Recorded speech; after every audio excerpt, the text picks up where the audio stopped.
The city lights shimmered like scattered stars as the upscale restaurant buzzed with quiet chatter and clinking glasses. At a secluded corner table sat Ethan Cross, a man known throughout the business world as the cold CEO. Everything about him was sharp. His suit, his posture, even the way he checked his watch every few seconds. It wasn't arrogance. It was habit. Ethan lived by time, structure, and control.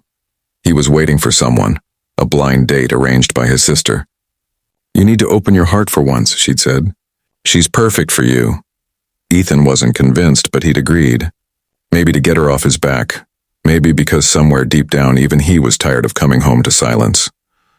But as the minutes turned into an hour, the chair across from him stayed empty. The woman he was supposed to meet never showed. The waiter glanced his way, pity flickering in his eyes. Ethan waved him off. "Just the check," he muttered. And that's when it happened. A girl, no older than 24, wearing a faded blue dress and holding a torn purse, stumbled into the restaurant. She looked nervous, completely out of place among the glittering chandeliers and expensive suits. Her eyes darted around, searching for someone. Then, seeing Ethan alone at the table, she smiled nervously and approached. "I'm so sorry I'm late," she blurted out, sliding into the chair before he could respond. Ethan blinked, confused. "Excuse me." I know, traffic was awful," she continued, brushing rain from her hair. "But I'm here now." He raised an eyebrow. "I think you have the wrong table." She froze. Her cheeks turned red. "Wait, you're not Daniel?" "No," he said flatly. "Definitely not." She covered her face, mortified. "Oh my God, I'm so sorry. He said he'd be at a corner table and I saw you sitting alone and—" Something in her panic made him stop her with a small chuckle. He couldn't remember the last time he'd laughed like that. "It's fine," he said. "Really?" She started to stand, but he gestured for her to sit. "You might as well stay until your date shows up." "It's raining out there." She hesitated. "I don't want to bother you." "You're not," he said, surprising himself with how much he meant it. So she sat back down. Her name was Lila. She worked 2 part-time jobs, one at a bakery, another as a teaching assistant. Her dress, though clean, had a small tear near the hem. Her hands bore the faint marks of flour and ink. But her smile, it was bright, genuine, unguarded. Something Ethan wasn't used to anymore. As they talked, he learned she wasn't waiting for Daniel anymore. Apparently her blind date had canceled last minute without telling her. She laughed it off, saying, "Guess it's a bad night for blind dates." Ethan smiled faintly. "Seems so." They talked for hours. About books. About how she wanted to open a small library cafe one day. About how Ethan hadn't taken a day off in 6 years. She teased him for that, calling him a robot in a suit. He pretended to be offended, but when she laughed, something inside him softened. Something that had been frozen for years. When the waiter came by, Ethan ordered dinner for both of them. Lila tried to refuse. "I can't let you do that," she said. "You already crashed my night," he said lightly. "Let me return the favor." For the first time in years, he forgot about the time, his phone, the deals waiting in his inbox. All he saw was her. The way her eyes lit up when she talked about dreams. The way she apologized for every little thing. The way she thanked him for every small kindness. By the end of the night, the rain had stopped. He walked her to the bus stop. "Thank you," she said softly, "for not making me feel out of place." He shook his head. "You weren't out of place. Maybe everyone else was." She smiled, and before stepping onto the bus, she turned back and said, "If robots could laugh, maybe they can feel too." And then she was gone.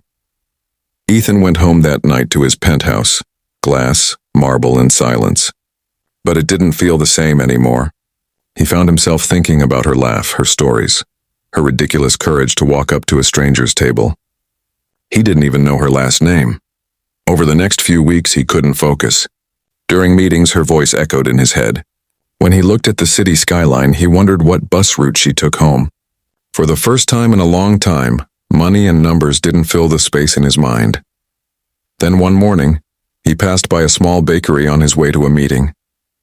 Through the window, he saw her, hair tied up messily, flour on her cheek, humming as she arranged croissants.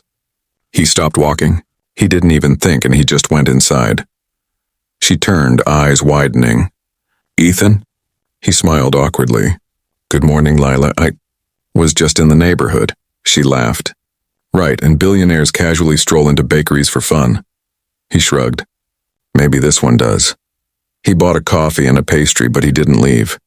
He sat at a corner table and watched her work. There was something calming about her world. Small, imperfect, but real. When she finally sat with him during her break, he said, "You once said you wanted a library cafe." She nodded, blushing. "Yeah, but dreams cost money." He looked at her, serious now. "What if I told you I could help make that happen?" Her smile faded a little. "You don't have to do that for me."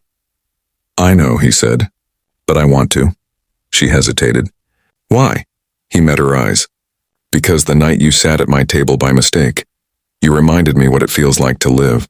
You didn't treat me like a CEO, you treated me like a person." Her throat tightened. "Ethan, I don't want your charity." He shook his head. "Then don't take it as charity. Take it as a partnership. You bring the heart. I'll bring the business." She looked at him, trying to read if he was serious. But one look at his eyes told her he was. A year later, a new cafe opened on the corner of 5th Street. Chapters and coffee. The walls were lined with bookshelves.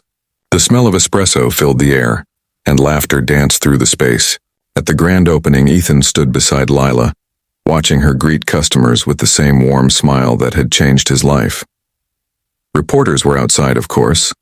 They called it a romantic fairy tale, a story of a billionaire and a poor girl. But what no one saw was the truth. How she'd melted the walls around a man who thought he didn't need anyone. How her kindness had built something no amount of money ever could.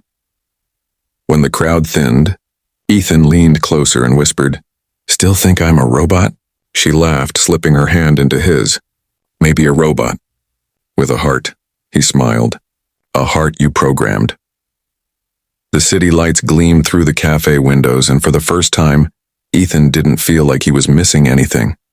He didn't care about missed calls or unopened emails. The world could wait, because sitting beside him was the girl who walked into his life by mistake and gave him everything he never knew he was searching for.